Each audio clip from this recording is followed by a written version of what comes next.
আপনারা আমাদেরকে এত সুন্দর একটা ভিডিও দিয়েছেন। দেখতে পাচ্ছি টপিকের মধ্যে লিডারশিপ আছে, কমিউনিকেশন স্কিল আছে, ব্র্যান্ডিং আছে। আমি শিওর যে সামনের দিনে এর থেকেও আরো ভয়াবহ আরো একটি কোনো প্রযুক্তি আসবে। বন্ধুসভার বন্ধুরা প্রত্যেকটা এখানে আপনাদের যখনই সিলোরা আইলা হয়, আপনাদের ঝাঁপিয়ে পড়েন মোংলায়, কয়লায়, খুলনায়, বাগেরহাটে, সাতক্ষীরায়।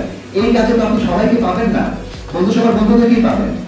আজকে বন্ধুসভার বন্ধুরা সারা দেশব্যাপী যেভাবে করে ভালো কাজ করছে, তরুণ নেতৃত্ব তৈরি করছে, বিভিন্ন জনকে সহযোগিতা করছে, সুতরাং বন্ধুসভার পথচলা থামিয়ে দিলে ক্ষতি বাংলাদেশের হবে, বন্ধুদের হবে না। আমরা শিখলাম যে আমরা যদি বড় হতে চাই তাহলে আমাদেরকে লার্ন করতে হবে।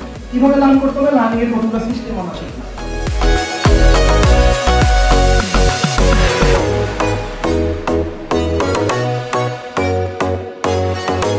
এখানে এই টাকাটা কত টাকা নেই? 2500, 1000 টাকা আছে। এই টাকাটা এখান থেকে কে নিতে চান? This is an exercise of personal branding. অনেকের ভিড়ে যখন থাকবেন তখন কেউ আপনাকে আলাদা করে মূল্যায়ন করবে না। সো যে মূল্যায়নটা আসবে কই থেকে? যে সাফায়েত ভাইয়ের পার্সোনাল ব্র্যান্ডিং, উত্তম দার লিডারশিপ।